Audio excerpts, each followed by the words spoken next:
Bismillahirrahmanirrahim. Assalamualaikum warahmatullahi wabarakatuh. Assalatu wassalamu ala rasulillah wa ala alihi wa sahbihi wa man walah ma'abadu. Fa yahmadullah wa ahmadullahi rasulihi sallallahu alaihi wasallam. Wa usi nafsi wa yakum bitaqwallahi faqad fazal muttaqun. Fala tamutunna illa wa antum muslimun. Faqala ta'ala ya ayyuhalladzina amanu taqullaha haqqa tuqatih wa la tamutunna illa wa antum muslimun. Yang terhormat kepada dosen mata kuliah Sejarah Peradaban Islam Modern, yakni Bapak Ahmad Musyafa LCMA, dan yang saya hormati kepada teman-teman PAIC semester 3 Pendidikan Agama Islam. Oke, perkenalkan, nama saya Gus Samas dari Pendidikan Agama Islam, Fakultas Ilmu Tarbiyah dan Keguruan, Universitas Islam Negeri Syekh Nur Said Cirebon. Nah, kali ini teman-teman, kita bukan ingin menjelaskan tetapi hanya ingin men-share apa yang saya dapatkan dari bangku perkuliahan, yaitu dimana pada saat pertemuan-pertemuan yang lalu itu membahas tentang sejarah peradaban Islam di Turki, sejarah peradaban Islam di Mesir, sejarah peradaban Islam di Eropa. Nah, pada saat ini kita akan bukan menjelaskan teman-teman, tetapi hanya meng-share. Kita akan membahas tentang sejarah peradaban Islam modern di Mesir. Apa yang akan menjadi pacuan kita untuk bisa mempelajari sejarah peradaban Islam ini? Nah, untuk itu saya di sini ingin mengulas tentang bagaimana sih latar belakang, terus munculnya modernisasi ini di Mesir itu gimana, terus tokoh-tokoh dan karyanya itu dalam berbentuk apa. Nah, langsung saja kita ke dalam pembahasan latar belakang teman-teman. Nah, latar belakang sejarah peradaban Islam modern di Mesir itu berkembang pada akhir abad ke-19 dan pada awal ke abad ke-20. Nah, pada saat itu mundurnya itu karena apa? Karena melemahnya kekuasaan Turki, teman-teman. Nah, pada kekuasaan Turki. Nah, itu tadi ada penjelasan berikutnya.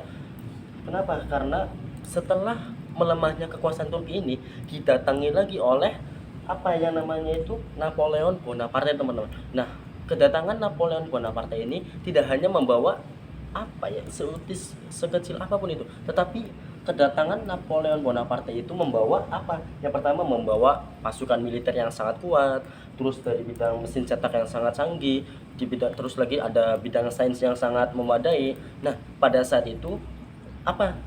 Nah, ini membuat masyarakat semakin ada gejolak untuk berubah gitu, sadar akan ketertinggalan, bahwasannya ini kalau kita melihat dunia barat, woi kok udah bisa canggih gitu, kok kita nggak bisa gitu. Nah, pada saat itu modernisasi Mesir itu diawali oleh Muhammad Ali Pasha, teman-teman. Muhammad Ali Pasha yang semangat karena modernisasi, teman-teman. Nah, terus apa lagi? Nah, mundurnya itu karena sistem pembelajaran yang di Al-Azhar itu hanya menekankan pada hafalan kitab saja, teman-teman. Terus menghindari filsafat atau logika. Nah, terus semangat modernisasi di Mesir itu semakin nyata ketika Muhammad Ali Pasha itu mengirimkan pelajar Mesir ke Perancis untuk mempelajari sains dan ilmu teknologi, teman-teman. Itu. Oke. Nah, tadi kan sudah dijelaskan bahwasannya latar belakang itu sudah dijelaskan. Nah, saat ini kita masuk ke munculnya modernisasi di Mesir. Nah, pas masa awal itu kita mengejar ketertinggalan dari bangsa Barat. Nah, terus ini apa? Untuk menyesuaikan ajaran Islam dengan ilmu pengetahuan modern, teman-teman. Nah, atau mengubah kebiasaan lama yang tadinya pada menghafal kitab terus kita mengubah kebiasaan lama untuk bisa menyesuaikan dengan ajaran baru. Nah, pada masuk era modern, nah ini memasuki era perubahan yang sangat-sangat besar gitu, bahwasanya pada saat itu datangnya Napoleon Bonaparte pada saat itu mengalami perubahan yang sangat besar, di mana pada saat itu Napoleon Bonaparte itu menyerbu Mesir itu karena di Mesir ini ada jalur penghubung antara Asia dan Eropa. Nah, jadi kan kalau mereka bisa menguasai Mesir itu bisa enak gitu. Nah, pada saat itu Napoleon Bonaparte juga memperkenalkan bahwasanya ada ilmu pengetahuan dan teknologi yang sudah canggih gitu, teman-teman. Yang udah canggih. Nah, terus dengan jalur. Nah, hal tersebut itu membuat umat muslim di Mesir itu semakin sadar bahwasanya mereka berada dalam kondisi tertinggal, terutama setelah berakhirnya masa kedudukan Perancis. Nah, implementasi awal munculnya modernisasi Islam di Mesir itu karena dampak dalam bidang pendidikan itu sendiri, teman-teman. Terutama dalam kesadaran akan tertinggal. Nah, ini tertinggal.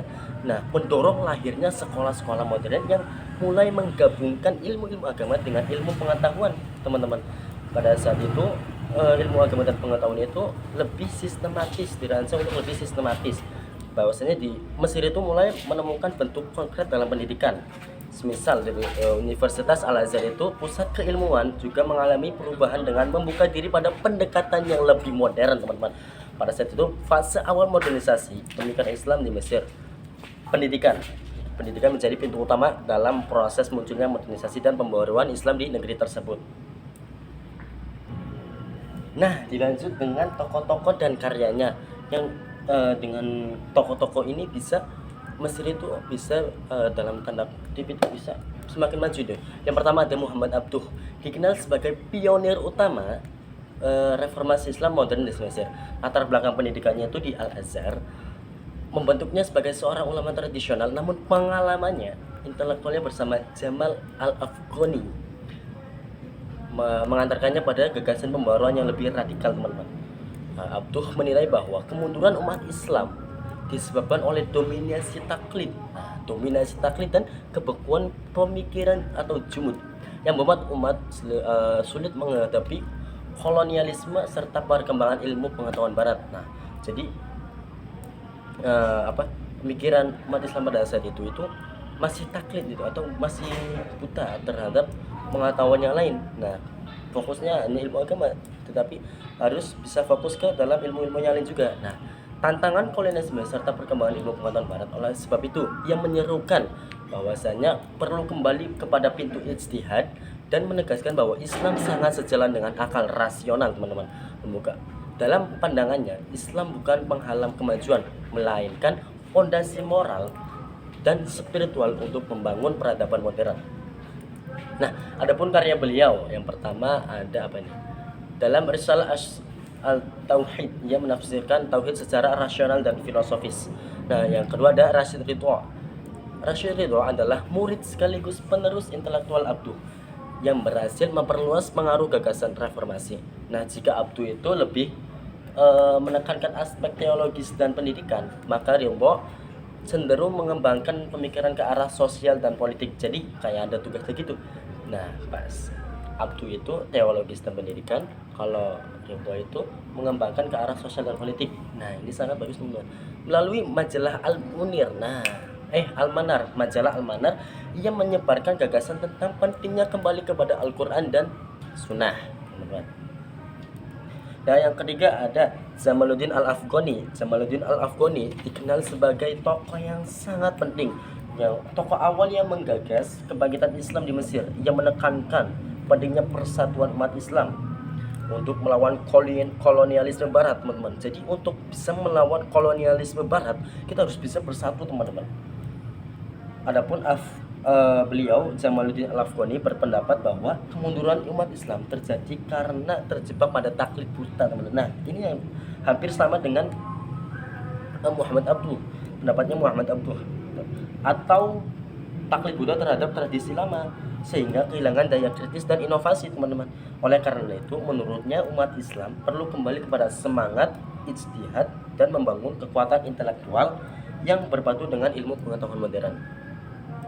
Nah, itu dia yang bisa saya sampaikan. Kurang lebihnya saya mohon maaf.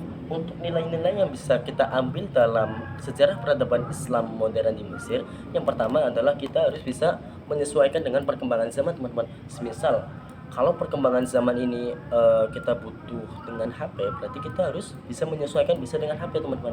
Nah, pada saat ini kan kita harus kayak contohnya itu harus bisa komputer, teman-teman. Ya, kita harus bisa sebagai umat Islam itu bisa mengendalikan komputer tersebut, teman-teman. Jangan kita yang dikendalikan komputer, jangan kita yang dikendalikan oleh sistem tersebut. Kita yang bisa harus mengendalikan sistem tersebut. Baik, itu saja yang bisa saya sampaikan. Kurang lebihnya saya mohon maaf. Wassalamualaikum warahmatullahi wabarakatuh.